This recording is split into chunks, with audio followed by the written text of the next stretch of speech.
Okay, folks, let's start.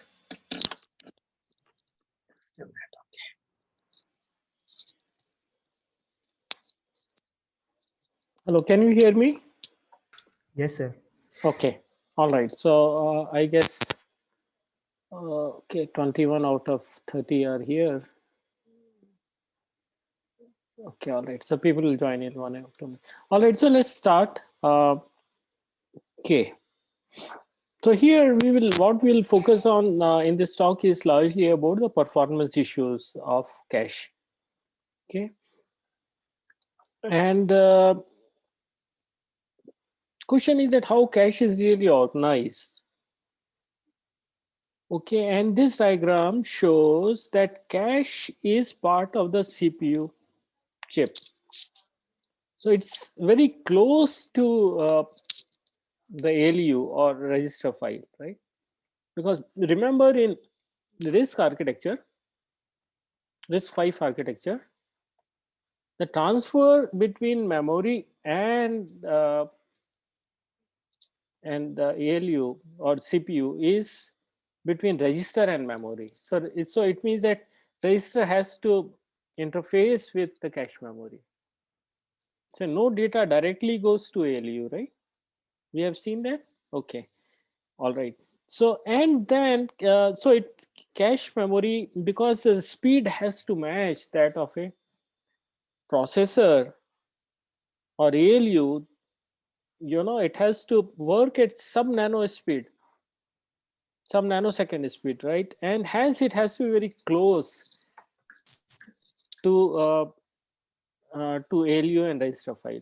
See, otherwise it will take huge time because there is a communication delay also, right? And that all is to be avoided. So cache is to be designed such that its speed matches that of a speed of the guys here. And we have seen the instruction pipeline, right? And when we say that load word or store word, the data has to come within a cycle. Okay, and then we have this cache is connected to bus interface and then connected to IO bridge, which is called system bridge, system bus. We will study that later. And then we have system bus is connected to IO bridge. The same, sorry, this bus interface also has interface with register file, and then IO bridge is connected to memory bus. Okay, and which is connected to main memory. Okay, so this is one of the architecture. Okay, and then if you really look into the chip, this is Intel Nihilem chip, came out I think 2 years back, 2 or maybe 3 years back. Okay, what do we see here in this one? It has 4 cores: core 1, core 2, core 3, core 4. And then we have L3 shared cache among all. L3 is shared among all 4 cores. Where is L1 and L2?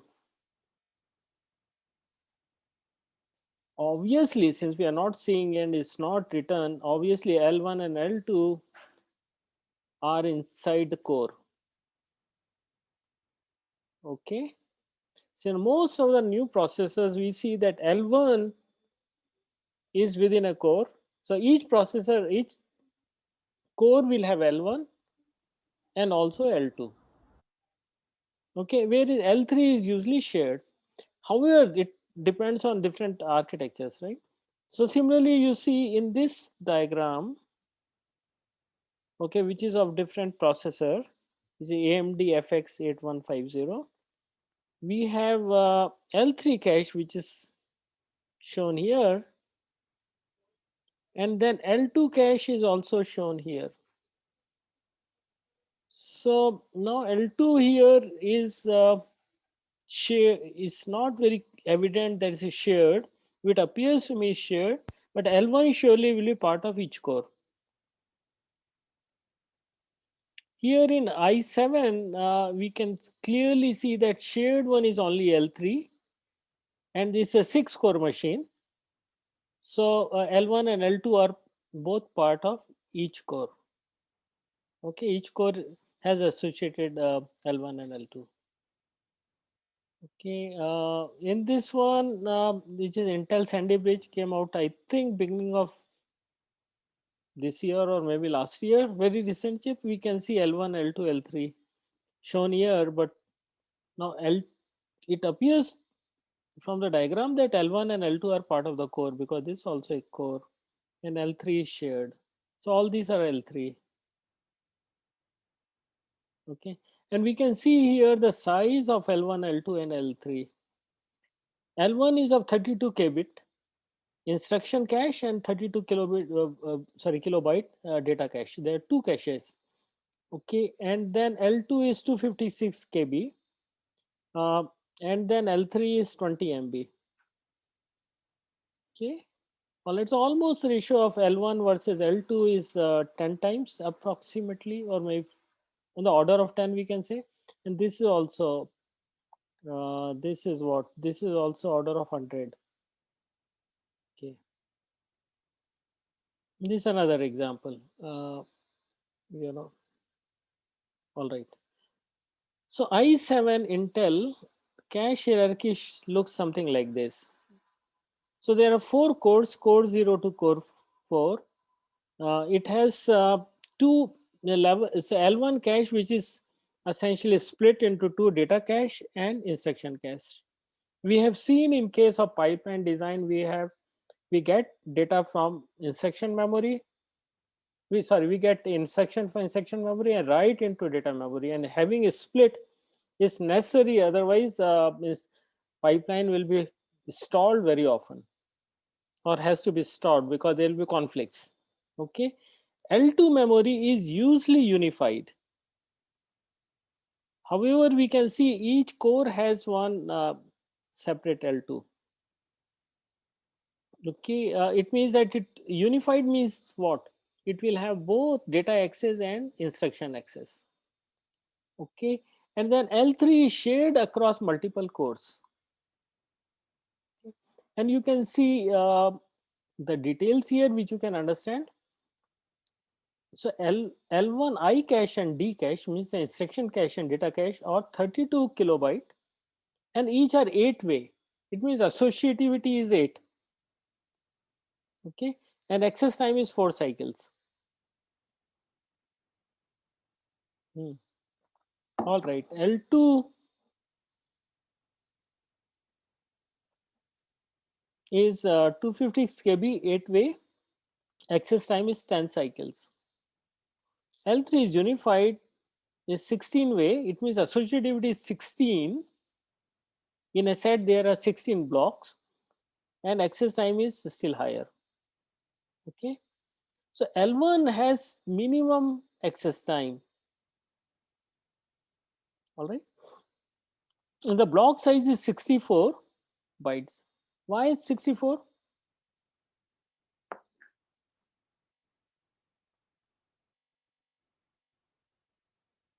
Just check if it's a i7 is 64-bit architecture or 32-bit architecture.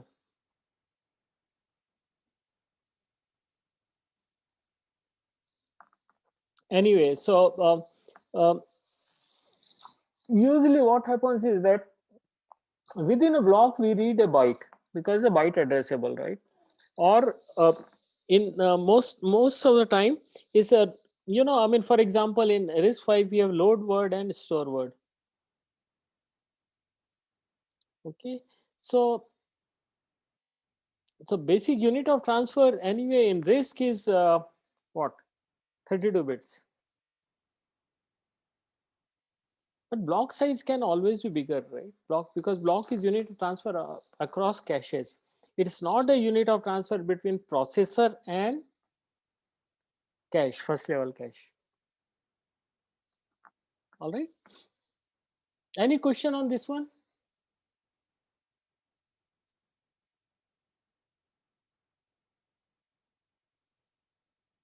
Are you able to understand this? Okay. Can I ask you a question? and you need to find it out and answer me that, right? The CPU is here, register is here, right, on top. Oh, sorry, it's here. So it has to operate at almost like one cycle time or less than one cycle time. Well, here it is shown 4 cycles. L1 I can accept, L2 I can accept, it can be say 10 cycles or whatever because slower. L1 has to work at higher speed. So how does it happen?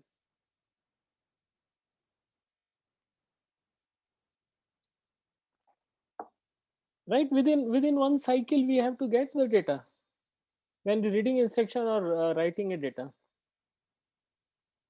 So I want you to answer this, okay? And so dig the, I may, if you don't answer me, I will ask this question in the exam. Just dig it out and find out why 4 cycles. Okay. So now we have seen that instruction and data caches can be unified or it can be separate, right? Here we have seen this unified one, while there is also separate caches for data and instruction. So there are advantages, disadvantages. Advantage is that if it is unified, then dynamic sharing of cache space. But we don't separate it out between instruction and data, So if there is space available in instruction cache, it can also be used. It can be dynamically reconfigured.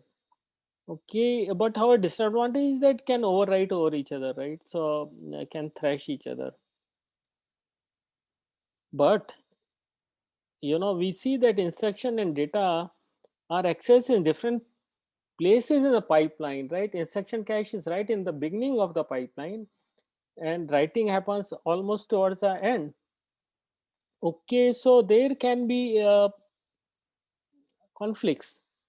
Okay, so the first level is never unified. Okay, so mainly for pipeline performance reason, first level is always split. Okay, and the higher levels are always, almost always unified, but that is not the rule. There are many configurations in computers where L1, L2, L1 is usually split, but L2 could also be split. Okay, but most of the desktop, etc., like we have seen in case of i7, um, second level cache, first level is split, second level cache is unified, third is also unified. Okay, so first level caches is very important, very important, because it has to match the speed of CPU. Decisions very much affected by cycle time. Okay, it means that when we're designing a cache, it has to be designed to make sure that it delivers result depending on what is the cycle time. Okay, uh, so latency is very critical. How fast this is, how much time, in how much time a word can be read from this one or written into this one, right? Mainly reading. Okay, that's very important. So this is made slower with lower associativity. Now we'll look at the reason for that. Small is beautiful. Okay, that's what we have studied in the beginning. So if we have a cache, for example, in case of i7, we have small size cache, which is 32-bit KB. If we make it 256 KB, does it make any difference? Our hit ratio will go up, but it will become slower. Why? Because of technology reasons. Okay, and some of these we have studied. We use faster transistors, etc., and also the way it is structured, bigger the memory, more time it takes for access a word or a byte. Okay, so it's always small, and now if you make it very small, then there will be less number of hits.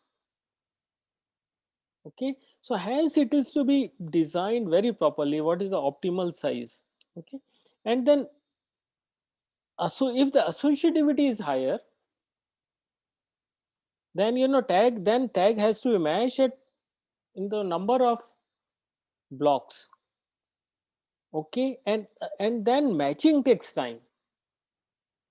Okay, so first level cache is usually a two-way associative or maximum say four-way associative. Okay, so I don't know, in i7 possibly it's higher. Let's see what it is eight-way associative. Okay, uh, which is actually a little higher than normally it is. Maybe this is right now nowadays. Okay, all right. Second level caches, okay, and tag store and data store are accessed in parallel. Okay, when a CPU is asking for a word, for a byte, okay, or maybe a word, then you have seen the structure where uh, suppose this is two-way associative, then the tag bits from here are compared parallelly, and then at the same time data store is read parallelly. Data is read parallelly, right? Okay, so this is to reduce this, so increase the speed, reduce the delay. Okay, because first level cache, again, as I said, design of first level cache is very important, and everything is done to increase, to reduce the access time or increase the speed. Okay, second level caches designs are different. Okay, here decisions are made to balance between hit rate and access latency. Latency here could be higher because in the first level cache normally hit rate is about 90% plus, 97, 98% often. Okay, so now second level, only the misses will go to second level. Now this important that second, it should not go to third level, right? So basically it has to manage between access latency and hit rate. So increase the size of the second level cache, then hit rate will go down. However, latency will go up. So one has to optimize between the two. These are usually large and highly associative because latency is not that important at second level as it's in the first level. So we can afford to have more associativity for increasing hit rate. Okay. Now here, since we have more time, then tag store and data store can be accessed serially because number of computer, if you have if you do it together, then design will be more complex. Okay. So second, in the first level, we have seen, uh, you know, uh, we all the focus are designed properly. Second level onwards, optimization is main reason, right? And so what happens is that there is always serial access of level. Second level cache is accessed only if the first level misses. Okay, so it means that second level, only the misses of first level will go to second level, right? So first level acts as a filter. So there is hence the management policies of second level is different from that of first level. Okay. Now little bit about cost. We have already covered this. As we increase the associativity, that is within a set, if we have more number of blocks, then what happens? We have more number of comparators. Now comparators are part of the is a critical path. So basically the delay of this will matter. Okay, and so mux delay, comparator, and below that we have mux, that becomes important. Okay, so as we increase associativity, the cost also goes up, and cost also in terms of delay also goes up. Okay, and other thing we notice in direct map cache, since associativity is one, as soon as there is a hit, even before that we can read the data. Okay, While that is not so in case of set associative, because first we have to do the decision whether there is hit, and then data, then based on that we have to select what data is to be outputted. So this is a sequential function in case of when associative goes up. Okay. So this point we have already discussed. LRU, simplified version of LRU we use for replacement of a block. Okay, any question up to this point?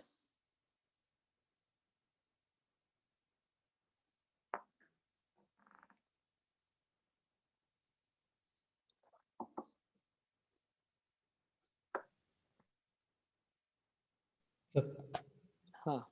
hello. No question? Hello, sir. Yeah. Shall I go Sir, ahead or? I did not. हाँ बोलिए. Sir, I did not understood that this simplified approximation to LRU. What approximation we took in the So last slide also. okay, LRU is what least recently used. How do you know it's something? Suppose the associativity is 4 in a set.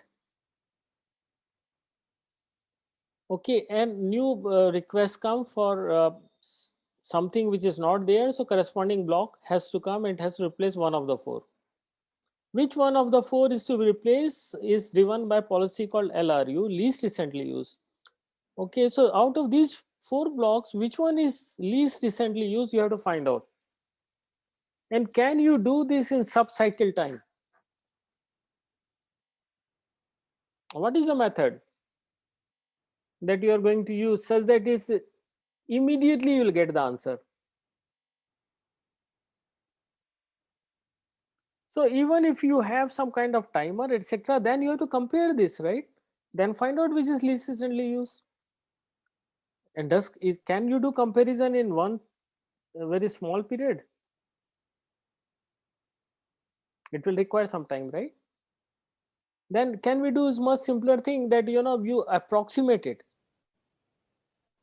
Okay, so you say that randomly you pick up one, randomly you pick up, okay, and if this is accessed, and then so what happens is that if a request comes for this replacement, then you replace this. Okay, this goes off. All right.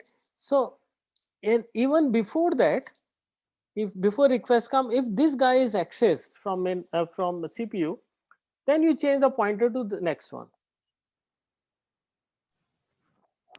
So basically this is then, if requests come for this is then most recently used, and then this block is not main recently used, most recently used. Now can we say not most recently used and approximation to LRU? Least recently used? It can be. I mean, you say that ki, yeah, it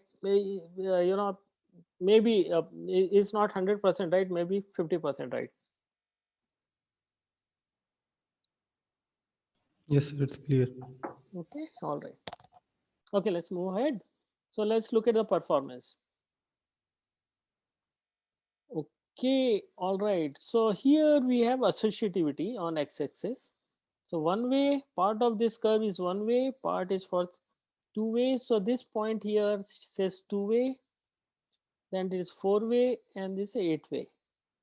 It means that within a block is first is only one block in each side. It means that direct map.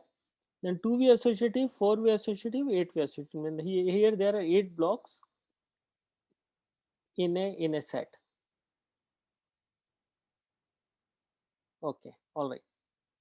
So this in one set, and in this one there are only 4 blocks in a set, and so on. So what we see here, and then y-axis we have miss rate. What do you understand from this one? And this is done for a practical system, right? A system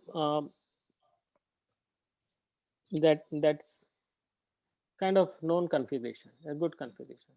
So first thing first is that Now this is cache size 1 KB, 2 KB, 4 KB, 8 KB, 16 KB, and 32 KB.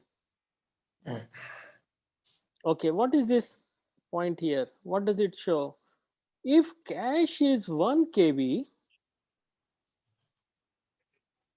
which may be almost like, and what is typical memory size? Let's assume 1 GB. What is 1 KB? What part of 1 KB is of 1 GB?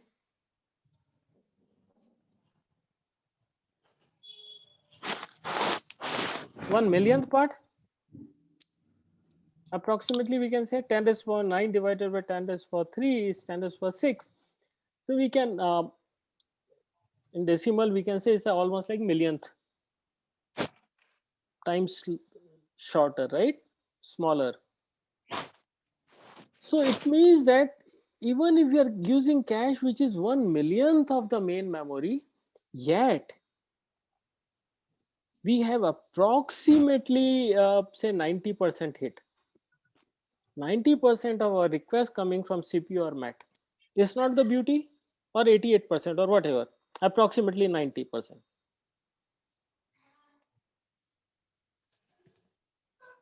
Okay, so 90% of time your request that is coming from CPU are met by cache, and this is the beauty. And cache that is very small. Now let's increase the cache size to 2 KB. We're doubling the size, but you see that miss rate is reduced only by 3%. Okay, and so on. So as you keep on increasing the cache, of course, because you have locality of reference, then miss rate has to reduce. But how much we can increase, that we have to see. And then we increase the associativity. First is direct map, which is the fastest actually for accessing. Then you increase it to say two-way. So there are two blocks in a set, right? So then we have less number of hits, misses, and so on. So from one way to two way, we have great benefit. But two way to four way, benefit reduces, degree of benefit reduces, and four way to eight way further reduces, and we'll see the 8 way to 16 way is still flat. So as we keep on increasing associativity, okay, so in this way, if we say that if we associate is 4, then number of misses are less. But if you increase too much, then that there's no great benefit. And can you reason out why this is happening?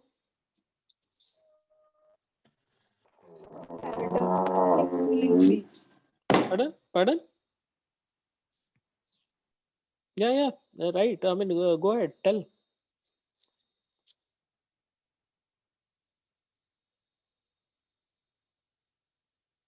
Sir, there will be lots of comparisons.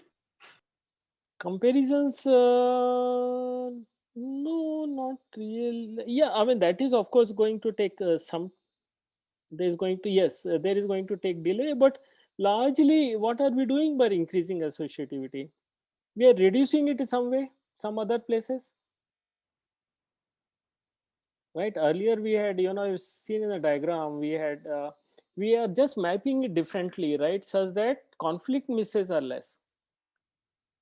We were replacing the blocks right in the beginning. If the second blocks are similar type, so now if two blocks are fine, but are we really getting advantage if you just increase from 4 to 8 to 16?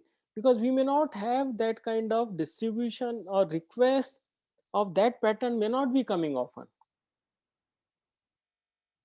Okay, so in general, associativity helps to reduce number of misses, but after some time it becomes flat. And then uh, there's no great advantage of having very large associativity. And by increasing associativity, as you just mentioned, you need more comparators and more combination logic, and delay will be more because of that, and cost will also go up. Okay, all right, so this is the answer, right? So you can These kind of every company, every organization that designs a computer does all simulation of this kind for their processor, and kind of, you know, things that they uh, run on that, right? So we can see there's a large gains from going from direct map or one way. Okay, this is direct map or one way to two way. 20% reduction in miss rate, and after that there is not so significant reduction. Okay, so let's look at some of the Sir, metrics. Yeah, sir, I had a question. हाँ बोल, ask. So, sir, what I'm thinking is that we are talking here about the distributions in the like temporal and spatial locality, right? If the spatial locality is a cluster which is not bigger than a particular, say, 16 bunch, then it will not help us greatly to go from 16 to 32. Is was that the point uh, there? could be, it could be. So basically when you are running this, all this, you're running it for some kind of set of programs, right? Yes, sir. So the question then extends to the part where I'm talking about that are all these data for general purpose computation, or like it might be the case that the temporal distributions might be different. For example, we earlier we talked about the case of a matrix multiplication. So if we have to optimize matrix multiplications, then there might be, like, if they are large matrices, then the spatial locality of that will be huge. Yes, Like, yes, you are absolutely right. So when we do all this, kind of simulations, is usually done for some kind of spec that's available. Okay, so what happens is that, when Intel makes a processor, or say MIPS make a processor, or some other company may AMD makes a processor, they create this kind of curves. Okay, and then of course not this kind, but in general some kind of perform. And then what happens then, a body will say, no, you run a benchmark program. Okay, so all will run a benchmark and then do measurement, or third party will do the measurement, right? So all these are for set of workload, which is well defined. Now, usually it's called, I'm not sure, but maybe wrong, 2000 or something is workload that's used in general, right, for these activities. So it's kind of set of programs which are called benchmark programs. You run and find out what is the so you are absolutely right. For different kind of workloads, this may not be the case. So certain kind of workloads, you may say that 8-way associative may work better than 4-way associative. For other kind of workloads, you may find that 2-way associative is better than other, or and so on, right? So it's is for when we discuss this, is for very generic set of benchmark program. Okay, okay, sir. normally this Yes, sir. data is available. So if I dig through this curve is available in Patterson Hennessy book. So we dig through somewhere, we'll possibly get, how they have done the simulation, what are the details. But we can right now we can say that this is in general for large number of programs or set of programs, cache will behave this way. Okay, but you're right, for specific instances or specific load could be different. Okay, let's move to the next page. Uh, so hit rate, we know, percentage of memory access in a program or set of instruction that results in cache hit. Okay, so what's interesting is that in cache, which is almost million times smaller than main memory, hit is usually 90 to 95%. Okay, this point we have discussed. Cache is million times smaller, yet 90% plus hits are there. And reason for that is exactly what we have discussed just now, is locality of reference. The program most of the time isn't, executes in either there's a temporal locality or a spatial locality, right? And then so we can define hit rate is number of hits divided by number of memory accesses, and which is 1 minus miss rate, and miss rate is 1 minus hit rate, obviously.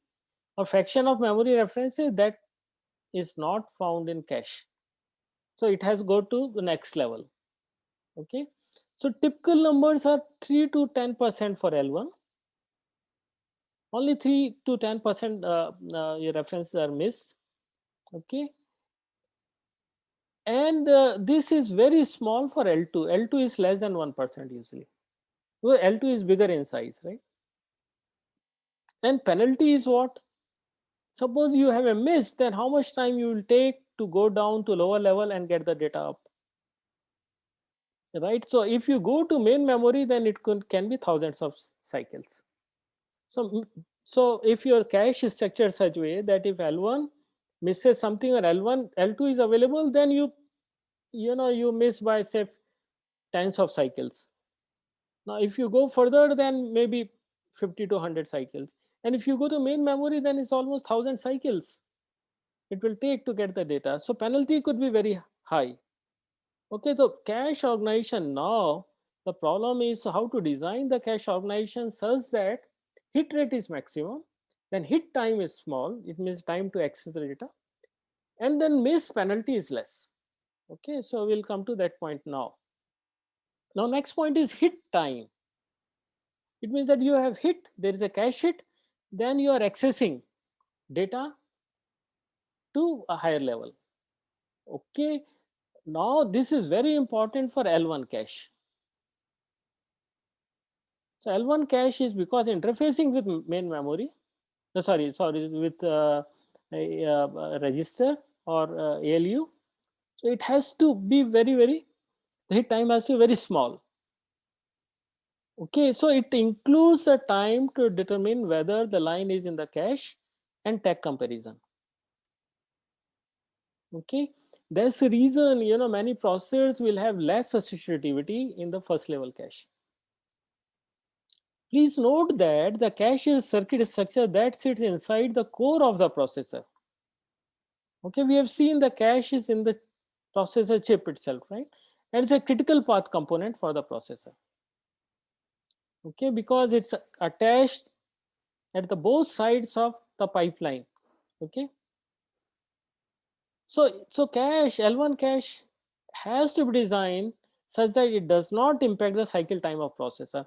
If it miss ratio is high and on an average you are taking tens of cycles, then pipeline has to be halted. There's no other way. Okay, so hit time of cache is in usually nanoseconds. Okay, it means that in a nanosecond time data has to be transferred, usually 1/4 of a cycle. All right, let's come to the next point. What kind of misses can be there in cache? First is a cold miss. When cache is all empty and you have just booted or you have loaded your program, then nothing is available in the cache. It's all available in main memory. So right in the beginning, there will be cold misses. Okay. All right, but once you execute it for some time, if your program is executed, then cache becomes full. So this percent, if your program runs for longer period of time, then cold misses are, or these are called also compulsory misses, are very negligible. Okay, insignificant. Second is capacity misses. If your cache is very small, very small, right, and it cannot hold the working set, the minimum number of memory locations that is needed for your program, you will study this concept of working set in your OS course. Okay, so when the set of active cache blocks that is needed by program is larger than the cache size, your program needs certain number of blocks and cache doesn't hold that, then there is a capacity miss. The cache is very small size, so in order to improve the performance, you need to increase the cache size then.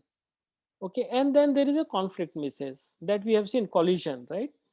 Like in one way associative or direct map, you see if in our example 4 blocks were getting mapped to 1. So now if there is access for second green block, if you look at that example, then it will evict the first one. So this is called collision. Now to reduce the, and we have seen this example, for example, reference to block 080808, the miss will be very, very high. I mean, so solution to that is that first is increase the cache size, second is increase the associativity. Okay, and this curve shows for a benchmark program is SPECCU spec CPU 2000. If you increase the cache size, and this is miss rate, you can see the if you increase the cache size, the miss rate reduces. Okay, this is for direct mapped. What do you learn from this curve? Okay, there is somewhere there is a steep drop in miss rate. Why is that? And this is a logarithmic scale, by the way, right? Is it logarithmic scale? No, no, it's not logarithmic scale. Yeah. Sir, it is logarithmic. It's a logarithmic. Okay, all right. Okay.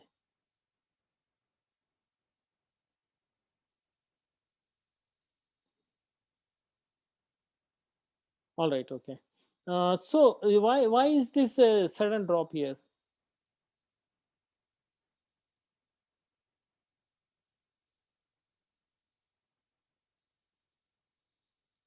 Similarly here, right? So this is direct. Second is the two-way associative, four-way. So we can see that by increasing, of course, associativity, for the same cache size, say here, same cache size, associativity, of course, reduces the miss size, miss rate. Okay, but we at certain level, it means that misses are high, and then we increase beyond that point. Suddenly you will see for this particular benchmark program, most of the requests are being met by the cache. Okay, all right. So this is one such study for one spec. Now, so what we can do is that when you're designing cache, you can have the simulation run for various cache sizes, various block sizes, various associativity, and find out what works for that set of programs. Now, this program for you is vector multiplication or your GPU kind of thing, then cache design will be totally different. All right. And then we have seen three kind of misses, right? So analysis is called 3C analysis, which is compulsory miss, capacity miss, and conflict miss. We can see that as cache size goes up, the miss rate of course comes down, and this, so max, and we can see that capacity misses, sorry, compulsory misses are very few. It's not even visible. It's 0.006%, because in the beginning only compulsory miss is there, but after some time there is no compulsory miss. Okay, and then there are capacity misses. So capacity misses is actually reduces because of capacity as you increase the cache size, and this is very obvious. Okay, again you can see different parts of the curve, maybe because of certain reasons, that when cache size goes beyond a point, it becomes very big. Then most of the requests are met, then it cannot go further, and some requests from CPU would be for some memory instance or something, right? Which can never be met until cache size becomes same of that of main memory. So always we'll have to see what is the really cache size that is required for a particular system for a set of programs. Okay, and we can see that for one way, miss rate is little higher than two ways. If you draw it at the same time, same place for same cache size, as you increase the associativity, then there is some benefit. Miss rate increases, but beyond a point there is no such benefit. Okay, All right. So now question is that how do we increase the cache performance? And this the pipeline looks familiar to you, right? Because this is what we have studied. This is a 5-stage pipeline for RISC-V processor. Okay, and since there are buffers here, you can see that this is pipeline data path. All right. Now we have here memory. We use IMEM, yes, instruction memory and data memory. Okay, now we have to have a cache memory here. Okay, so cache memory here, the first request comes for to cache memory. If it's not met, it goes to second level and third level and so on, then finally to main memory. Similarly, we need a cache here at this place. Okay, when a request comes out of the pipeline, it goes first is first goes to cache, or cache intercepts it, and then it goes further to lower level. And we can also, you can see here the refill is from lower levels or memory, lower levels of memory hierarchy. So data to the cache will come from L2, L3 and main memory. Similarly here, refill is from lower levels. And then you see here, write back or write through. It means that if this has become dirty or something has been written, then it goes to all levels. Or at the end, when this evicted page is evicted, then it goes to lower levels. Okay, you got it? So basically, instead of memory, main memory, the request first goes to, or request is intercepted by cache, and is then a cache answers this to the pipeline. So what we are discussing is still at a very high level of design. I mean, we are not discussing going into details. Okay. Okay, last 15 minutes, we'll stop then. Okay, all right. Memory performance in general, we can say cache memory performance, or using cache, of course. We have AMAT, which is average memory access time for a memory hierarchy, and which cache is part. Okay, we have main memory and then whatever levels. Is average time for a processor to access memory. So here is a processor is making a request for a word, say load word, some address. Now, what is average time that this memory, which is a black box, to processor will respond back? Okay, so whole idea is that we need to reduce AMAT, which is nothing but time for a hit, okay, plus miss time into miss penalty. Okay, if there is a hit, then how much time will be required? And if there's not a hit, okay, then what is the miss rate and what is the miss penalty?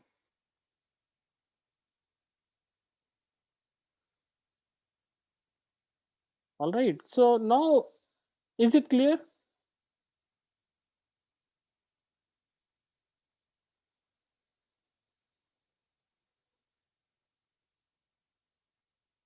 Okay. Are you tired? Shall we stop now? Yes, sir. Yes, sir. थोड़ा ज़्यादा हो रहा है ना? Yes, sir. Okay. All right. There are few slides. Okay, we'll start.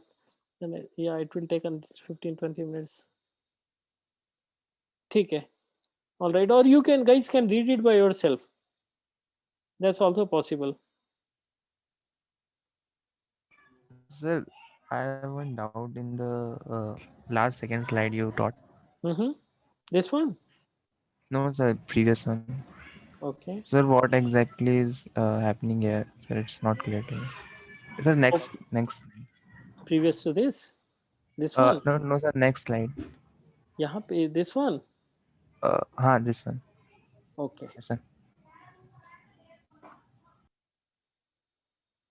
All right. So this is earlier pipeline, right? that we studied, and we have studied here the instruction memory and data memory. Actually, what is this memory that we considered that time? This, in fact, we, because a processor has a view of address space. Okay, each process has a uses address space, right? So now we assume that this is main memory, the main instruction memory and main data memory, because we are using these addresses could be anything in it's a part of address space. Now, of course, we'll come to understand how different processes can have same address space yet mapped to different location. We will study that later. But here it is a black box in the whole pipeline. Okay, it's a black box. It could be. So now we replace this black box by a cache hierarchy or hierarchy, memory hierarchy, which is L1 cache, L2 cache, L3 cache, and main memory. Let's assume that's the hierarchy, and then of course disk here, which we have not discussed as yet. Okay, so what we are showing here is that whenever pipeline cannot interface with main memory because it's very slow. Okay, because we have seen that main memory takes 1000 cycles to get the data. Cache works at almost cycle time. Okay, the first level cache. So we cannot have main memory here, although in the model we studied at that point in time. So if we have to match the speed of this pipeline, the processor, then this has to replace by this memory is nothing but pipeline has to get data from the cache. Okay, so this main memory actually is nothing but instead of interfacing with main memory, this pipeline will interface with the memory hierarchy, which will have cache in the beginning, first level cache in the beginning. And this is, since this is L1, because it has to then interface with this pipeline, is connected to pipeline, and then it gets data from lower levels. Similarly, when we are writing something to memory, and we know the writing to main memory will take 1000 cycles, so the main memory is to be replaced by cache at the interface part, and of course main memory will be below the hierarchy, lowest level of the hierarchy, right? So we'll replace this thing. So interface of this pipeline will happen now through cache, and so cache misses something, then it has to make a request to lower levels, and this cache will be supplied data from lower level, and it will fill the cache up. And then when this become dirty, then it has to update the main memory. That was discussed. Is it clear? Yes, sir. Okay, all right. So let's stop here, and then we'll start in the next class. If you're finding this interesting, then we'll go through it. Otherwise, you can go it by yourself. But I am surely going to ask questions from this one, because interesting questions can be designed from this part. Okay, can you do it by yourself? This is nothing but it's a simple read, and then you have to think like you are thinking now. Okay, all right. And most of these points we have discussed. So next class, I am assuming that you'll go through it by yourself. And the next class we'll start with virtual memory. All right. Okay, thank you. Bye. Thank you, sir. Bye bye.